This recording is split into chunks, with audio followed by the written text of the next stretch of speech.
Hello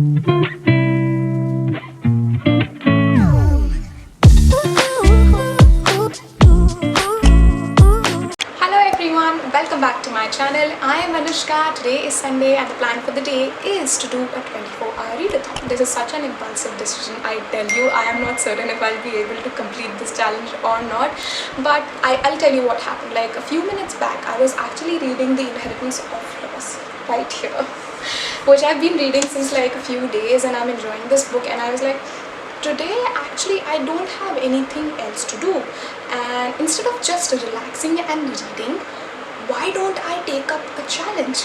And then I was like, okay, where is my camera? Camera kahan nikalo, jaldi nikalo, 24-hour readathon karte hain jaldi se. Like I had this plan since a few days, but then it never happened. So here I am, taking up this challenge today. I hope I am able to complete this. So the books that I've chosen are specifically, I don't want to leave this book, though I'm not sure if it's apt for a readathon, but still I'm liking this book, so I want to continue reading this book.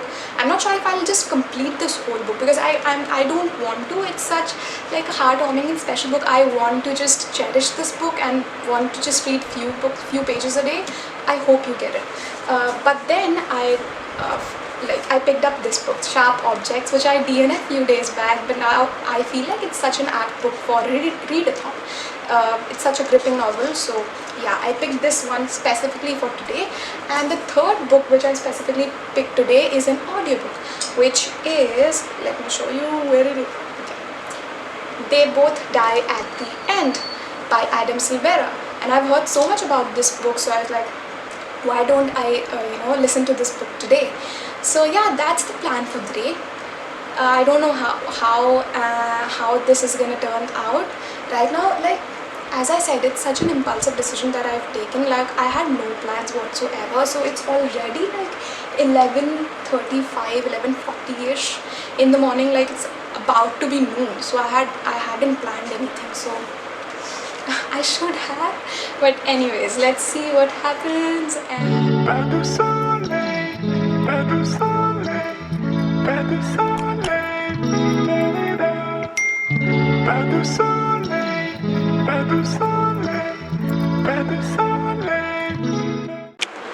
alright, now that I'm starting with this challenge, let me share with you a bit about the first book, that is The Inheritance of Loss by Kiran Desai. I've only read 66 pages, and yet I feel like I've gained so much from this book. This book has so much to offer. So many serious issues are highlighted in this book, small nitty-gritties here and there, and this book in general feels like so Indian. Like so many Indian things are mentioned, small things, and they are written in such beautiful manner. Not just that, like this book highlights so many serious issues: class difference, modernism, secularism in India, cultural issues, relationships, so many things. Like I'm not even halfway through this book, and till now I've like realized so many things that this book has offered. I don't know what else this book has to offer to me. And the best thing is the writing, the way everything is written. It's so witty, yet it's satirical, and I'm loving this whole writing and all the incidents. It's such a wholesome book. Till now it feels to me like a wholesome book, which is why I said that I want to cherish this book. I don't want to finish it in just one read. So yeah, anyways, let me just get started with this book.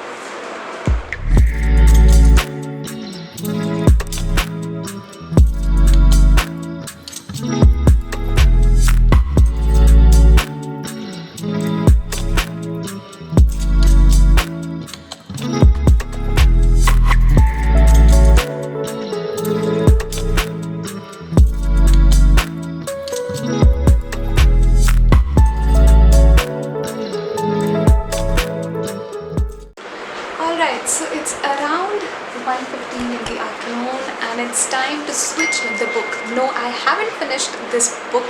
That wasn't my aim initially as well. I am just like 140 pages through this book. Though it's such an interesting and fun book to read, I don't feel like continuing this book to read because my mind is on another book, and that is The Sharp Objects by Gillian Flynn.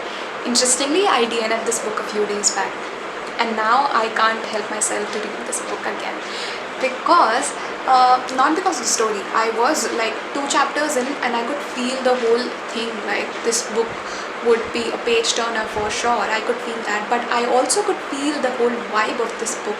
At that moment, I just couldn't get myself to read this book because of the whole vibe of this book. It was dark and creepy, just 2 chapters in, and I could feel it. And because of the whole negativity around, because of the corona thing, I didn't want any more negativity in my mind, and thank God I DNF'd this book because I felt better. If you're a reader, you will get it, like you'll understand this feeling.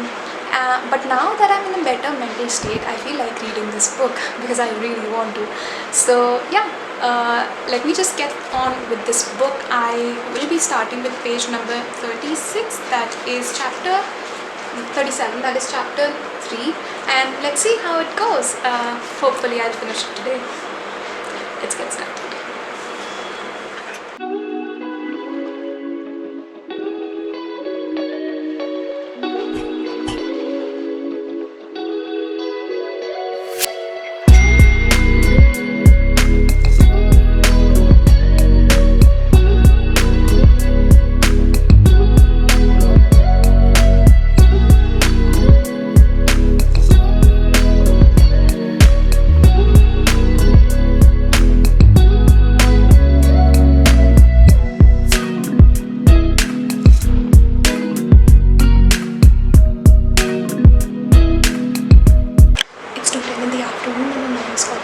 I'll just quickly go and grab my lunch. You may be wondering why am I speaking at such a fast pace and whispering like this.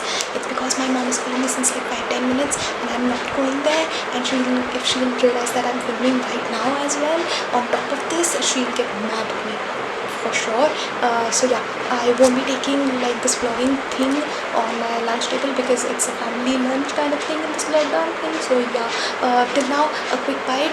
I feel like every character is so weird, especially the protagonist as well. Like I don't like her sister since the starting, but yeah, I mean like everyone is so weird. Moms, both the daughters, the father, everyone. That's not a spoiler. Yeah, but yeah. Alright, so it's it's been a while since I last documented my thoughts because this novel is intense to say the least, but it's gripping at the same time. I just couldn't get myself to set this tripod and then to film my reaction because I was so into the novel. But now that I am taking a break, not from reading, I'll be reading, but I also have to upload my video. It's Sunday today, so you will be of course getting a video. So what I'll do is I'll start with the audiobook, that is it, They Both Die at the End, because I also want to take a break from this story. I mean, it is going in a fast pace, like it's gonna end. I'm on page number 258, so it's around only 80 or 100 pages are left. But I also want to take a break because it's intense, as I said. The few descriptions, the way it's written, like the writing is weird. Like it's obviously good writing, but the way few things are described, it's creepy. It made me feel uneasy. Few scenes and few characters, they are not abnormal or they are not flawed. They are weird, psychologically weird characters. And the teens, I mean, oh my god, is that normal, the way the teens are behaved in this book? But what I liked is the small town thing. Like I felt like, okay, small towns are same everywhere. Like in India, how gossips fly in small towns, how the camaraderie is there between people in small towns, how things go by, how things work in small town. I think that's similar in every other place. So yeah, that's what I like. Other than that, I mean, as I said, I can say that this novel is dark, it's intense, few scenes are like creepy, but then I can't deny that it's a good novel, it's a well-written novel. So yeah, but as I said, I'm taking a break and now I'll be uploading the videos. So yeah, it's break time, and I may be behaving differently, weirdly as well. It's just, it's effect. I do get it.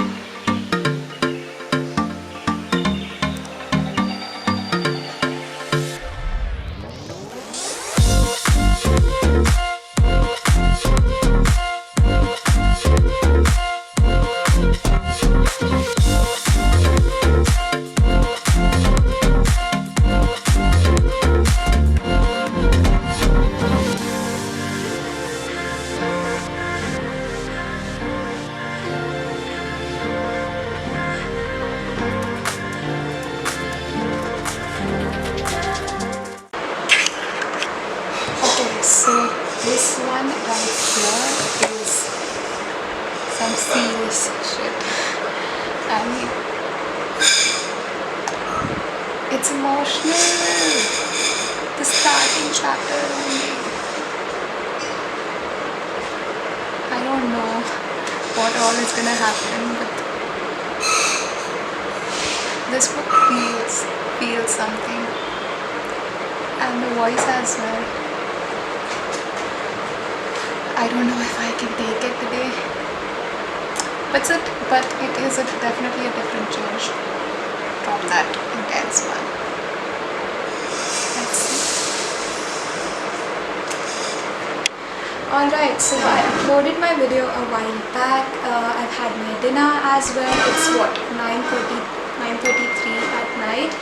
But you won't be seeing any of my food related clips in this video, because it's kind of like these days during the lockdown, it's kind of like family dinner and lunches, and I don't want to interrupt that scene. So yeah, coming back to my progress, I surprisingly have read like 19 chapters of They Both Die at the End, and oh my god, I know this is going to be an emotional book. It's a slow-paced book, but I want to know about both the characters, about their story, and about this world as well. It's so different, and how can something like this happen? And how could a person think about like a story like this? So I want to know what happens, but more than that, I can't wait to find out who the killer is in Sharp Objects. Hence, I'll just quickly go through this book because I won't be able to sleep without knowing who the killer is. So I'll just quickly read this book now, and I'll continue the audiobook after I finish Sharp Objects. I also have I have tomorrow till 11:30 done. So I think I'll be able to finish They Both Die at the End as well. But for now, I'll just continue with Sharp Objects.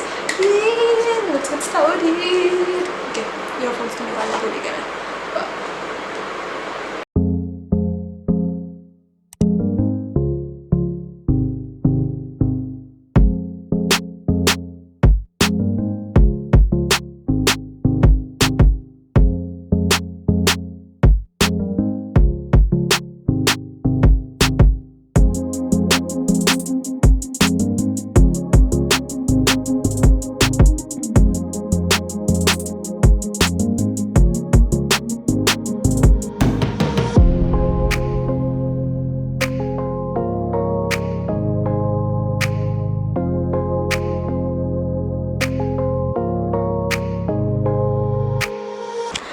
Alright, so it's what, 10:36 at night, and I just finished the Sharp Objects. Now I know who the killer is, but that does not make me feel any better. Instead, it makes me feel disgusting, sad and scary at the same time. I hope that's not harsh, but that's how I feel whenever I read a psychological or crime thriller, which is why I don't really read a lot of them. I avoid them because of the whole negativity, the whole thing that loops in my head, the loop runs in my head for quite a while.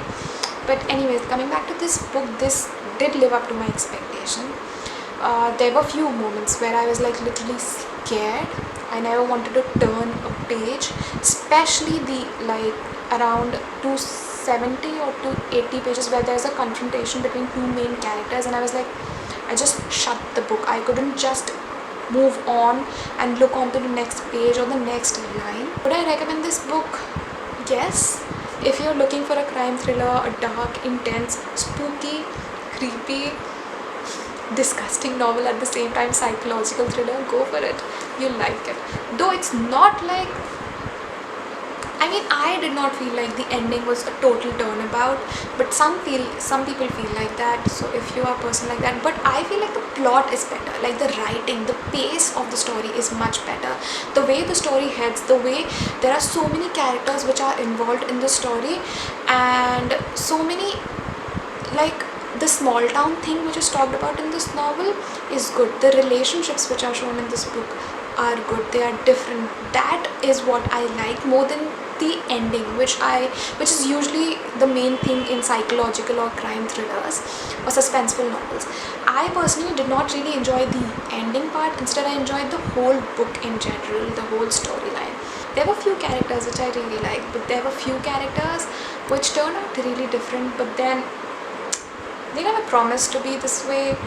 And yeah, that's it. That's it for now. Now I'll take a little break. Okay, this is not like, I'm not cheating here. I really need a break. I can't just go on to the other novel. I don't know how people do this readathon thing continuously. Now I feel like I'm done. There's a lot in my head, especially after reading a psychological thriller.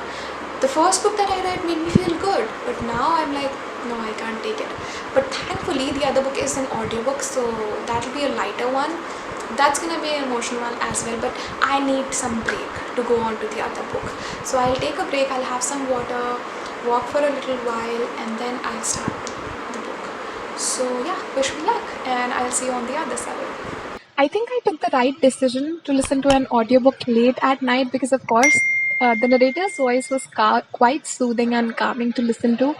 And though the book was emotional, I just couldn't stop myself from listening and getting to know more about this world, this dystopian world, both of these characters, their lives. This book definitely is quite thought provoking, and the decisions these two people make in just 24 hours, the whole story is so good. I, of course, obviously documented like a video, but then here to the audio, how it looked like. Everyone's asleep. It's just me who hasn't slept. Obviously, I'm continuing this challenge. Forget that. This clip was actually taken at 1:20 at night. I was just sharing my thoughts on the book, and then I think I slept by 2 or after 2 for sure. I completed like 80% of the book, more than 80%, on only like 10 or 15, like less than 10 chapters were left. So I read them the next day. Yes, of course, the book was unputdownable. Like, I was just listening to the book throughout that night. I lost my sleep and everything. But yeah, it was worth it. Worth it. Hello, so it's the next morning of the challenge. I just took a bath, had my breakfast. It's what, like 11:50 the next morning. So the challenge is almost over, and I'm so glad I did it. Like, it is such an exhilarating feeling. Adding a challenge to your normal reading days just is like adding little spice or like icing on the cake. I was so excited the whole day. Yes, there were times I felt tired, but then I think the best tip is to choose the right books, like the thrillers or fast-pacing books, or just the books which you feel, which which are appropriate as per your taste. So yeah, I think I chose the right books and it made my day for sure. And yeah, I hope this video helps you and you enjoyed watching this video. You felt motivated to pick a book right now, or you felt inspired. If that is the case, then don't forget to like this video, share this video, subscribe to my channel, and comment down below as always, because I love reading your comments, and not just that, I always reply to your comments. And yeah, I'll see you later with another video. Until then, bye bye, happy reading. Don't forget to pick a book right now.